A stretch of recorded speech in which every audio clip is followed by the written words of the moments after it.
I'm standing in a boardroom, heart pounding, as my boss calls me useless at 9 a.m. By noon, I'm the one being promoted. How did I turn it all around in just 3 hours? This is my story of grit, quick thinking, and proving everyone wrong. Stick around. You won't believe what happens next. It's 9 a.m., and I'm sitting at the conference table, surrounded by colleagues. The room smells of stale coffee and ambition. My boss, Mr. Reynolds, is pacing, his voice sharp as he reviews our latest project. I'm ready to present my work, confident it's solid. But then he stops, points at me, and says, "Your contribution? Useless." The word lands like a slap. My face burns as eyes turn to me. I want to sink into the floor. I've spent weeks on this project, pouring in late nights. How could he say that? I clench my pen, forcing myself to stay calm. I nod, pretending it doesn't sting. Inside, I'm reeling, questioning everything. My colleagues shift uncomfortably, avoiding my gaze. I feel small, insignificant, but something in me sparks, a refusal to let this define me. I decide right then, I'm not done yet. The meeting drags on, but I'm barely listening. My mind races, replaying his words. Useless. It's not just an insult, it's a challenge. I glance at my notes, the ones he dismissed. They're good. I know they are. I start mentally dissecting his critique. He said the data was incomplete, but I cross-checked every figure. I pull out my laptop, quietly reviewing my slides. There's a gap in the market analysis. He's right, but it's fixable. I start jotting down ideas, my pen moving faster now. I'm not going to let this moment bury me. I tune out the meeting, focusing on a plan. By the time it ends, I've got a rough outline to address his concerns. I'm not useless. I'm going to prove it. I head back to my desk, ignoring the pitying glances. My cubicle feels like a safe haven, but I don't have time to sulk. I dive into the market data, pulling up reports I hadn't considered before. My fingers fly across the keyboard, cross-referencing numbers. I find a new data set that strengthens my case. It's raw, but it's gold. I start rebuilding my slides, adding visuals to make the data pop. My stomach growls. I skip lunch.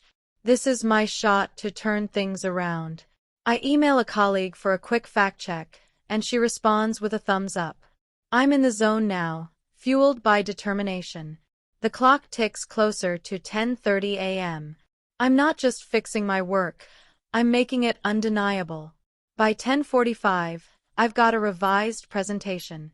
It's sharper, clearer, with data that fills the gaps Reynolds pointed out. I'm nervous but energized. I email him, asking for 5 minutes to discuss my revisions. My inbox pings almost instantly.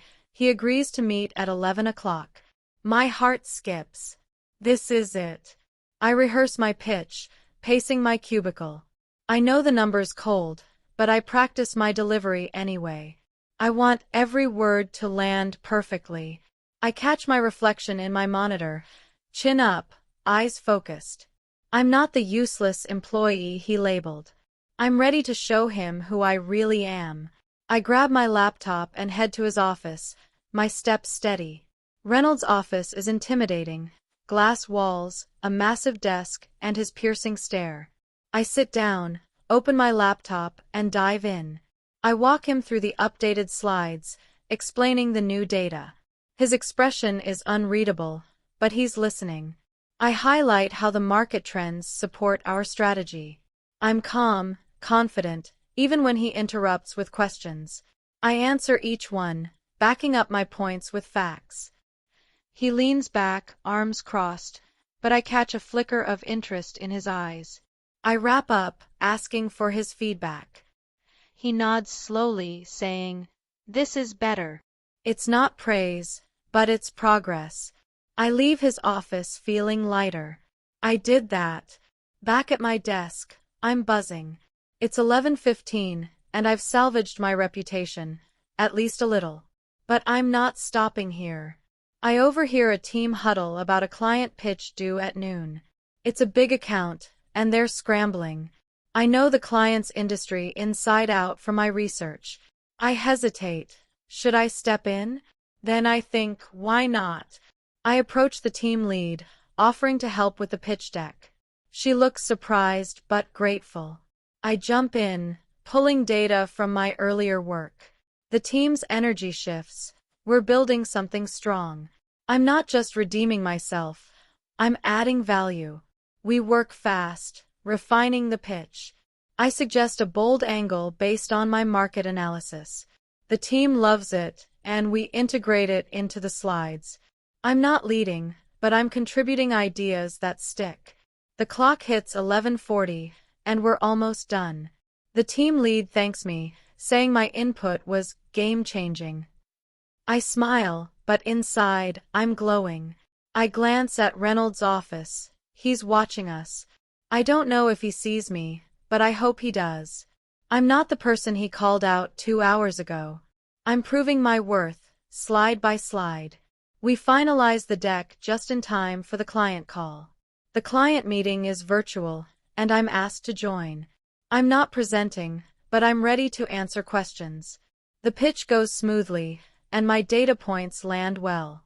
The client asks about market projections, and I chime in, explaining the trends confidently. The team lead nods at me, impressed. The client seems pleased, asking for a follow-up. As the call ends, my colleagues high-five me through the screen. It's 11:55 a.m., and I'm no longer the useless one. I'm part of the win. I sit back, catching my breath. 3 hours ago, I was humiliated. Now, I'm indispensable. Reynolds calls me back to his office right after the client call. My stomach flips. Is this about the pitch or the morning? I walk in, bracing myself. He's holding my revised slides, flipping through them. "This," he says, "is what I needed from you." I nod, keeping my cool. He admits the team's pitch was stronger because of my input. I'm stunned when he says, "I'm recommending you for a promotion." My jaw nearly drops. It's not even noon yet. I thank him, my voice steady despite my racing heart. I walk out, head high, feeling unstoppable. As I leave his office, it's 12:01 p.m. In 3 hours, I've gone from useless to promoted.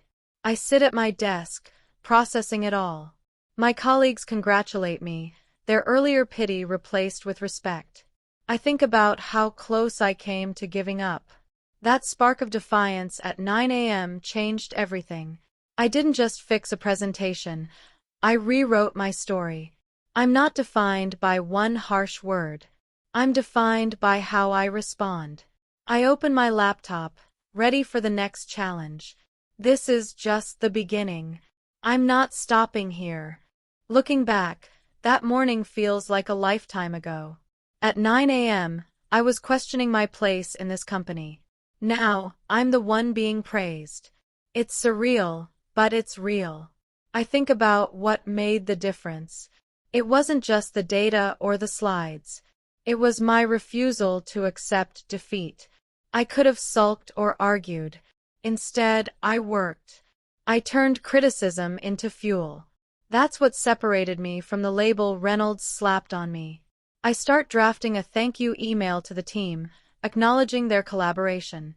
I want to build on this momentum. I'm not just a survivor, I'm a leader now. My inbox is flooding with messages. Colleagues who ignored me earlier are now asking for my input. It's funny how fast perceptions shift. I respond to a few, keeping my tone professional but warm. I'm not here to gloat, I'm here to grow. I start organizing my notes from the day, saving the datasets that worked. I want to be ready for the next big pitch. My desk, once a refuge, now feels like a launch pad.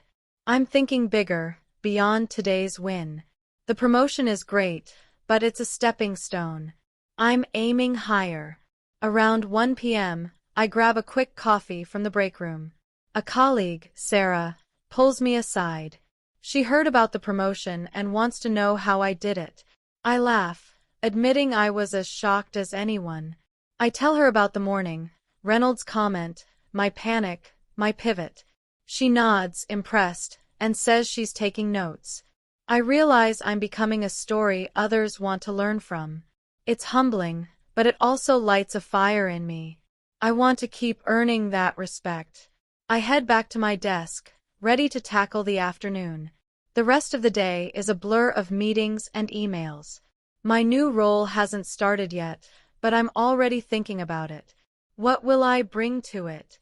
I jot down ideas for improving our team's workflow. I want to streamline how we handle data, make our pitches even stronger. I'm not waiting for permission. I'm taking initiative. I email Reynolds with a brief proposal, outlining my thoughts. He responds quickly, saying we'll discuss it tomorrow. I smile. This is what it feels like to be seen, to be valued. I'm not useless anymore. I'm essential. By 3 p.m., I'm mentoring a junior colleague on data analysis. She's nervous, just like I was this morning. I share my story, not to brag but to show her what's possible. I tell her how I turned a bad moment into a breakthrough. Her eyes light up, and she starts asking questions. I realize I'm not just doing my job, I'm inspiring others. It's a responsibility I didn't expect, but I'm ready for it. I give her a few tips, then send her off with a smile. This is what leadership looks like, and I'm stepping into it. The office starts to quiet down as the day winds on. I'm still at my desk, reviewing my work. I want to make sure I'm prepared for tomorrow's follow-up with Reynolds. I double-check my proposal, tweaking a few points. It's bold, but I'm confident it's doable. I think about how far I've come since 9 a.m. That moment could have crushed me, but it didn't. It pushed me to be better, faster, smarter. I'm grateful for it now, strange as that sounds. It showed me what I'm capable of. I save my work and shut down my laptop, feeling accomplished. As I pack up, I reflect on the bigger picture. Today wasn't just about a promotion. It was about proving something to myself. I've always doubted my place in high-pressure environments. Not anymore. I can handle criticism, pivot under pressure, and deliver results. I think about my younger self, the one who second-guessed every move. She'd be proud of me now. I'm proud of me now. I sling my bag over my shoulder, ready to head home. Today was a turning point, and I'm not looking back. Driving home, I replay the day in my head. The sting of useless still lingers, but it's faint. It's been replaced by the thrill of proving myself. I think about what's next. New projects, new challenges, new wins. I'm not just chasing a title. I'm chasing impact. I want to make a difference in this company, in this industry. I pull into my driveway, feeling a mix of exhaustion and excitement. Today was intense, but it showed me who I can be.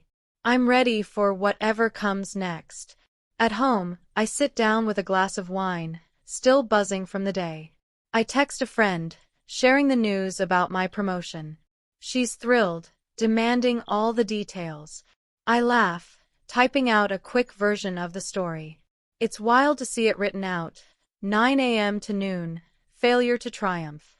I think about how close I came to letting that one word define me. Instead, I redefined it.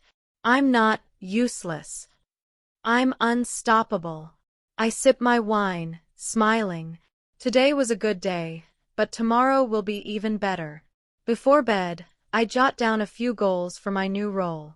I want to lead with empathy, not ego. I want to lift others up, like I was lifted today. I think about the team, how we pulled together for the client pitch. That's the kind of culture I want to build. I'm not just here to climb the ladder. I'm here to make the ladder stronger for everyone. I close my notebook, feeling focused.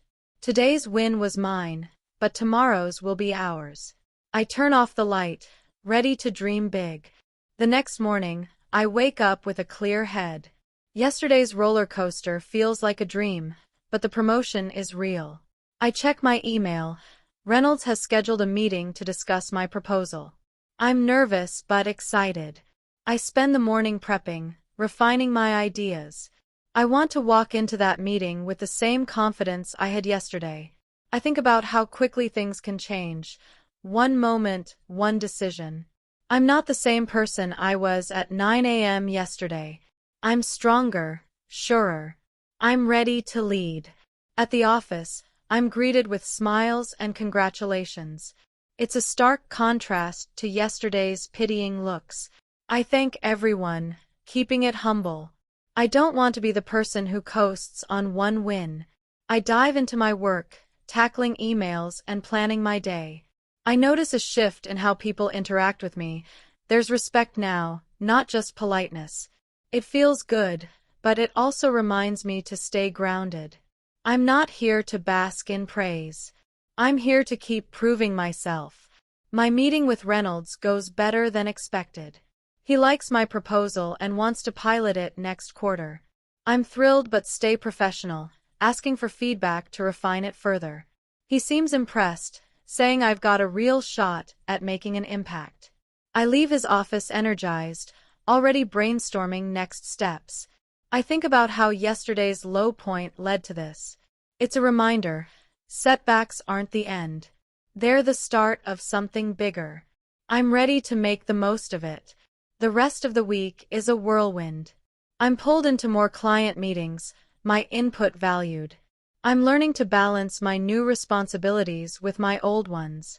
It's challenging, but I'm thriving. I start mentoring more junior colleagues, sharing what I've learned. I tell them about yesterday, how I turned useless into a promotion. They listen, inspired, and I realize I'm building something bigger than myself. I'm creating a ripple effect, one conversation at a time. By Friday, I'm settling into my new role. I'm not perfect. I make mistakes, ask questions, learn as I go. But I'm not afraid anymore. That 9 a.m. moment taught me I can handle anything. I'm more confident in meetings, more assertive with my ideas. I'm not just reacting to challenges, I'm anticipating them. I think about how far I've come in a week. From a single word to a new title. From doubt to determination. I'm not just surviving, I'm shaping the future. I start documenting my journey, writing down lessons from this week. I want to remember what I've learned: resilience, quick thinking, teamwork. I share some of these thoughts with my team, encouraging them to reflect on their own wins. We're stronger together, and I want to foster that. I'm not just a leader, I'm a collaborator. I think about the client pitch, how we pulled it off as a team. That's the energy I want to bring every day. Over the weekend, I reflect on my career so far. I've had ups and downs, but this week was a turning point.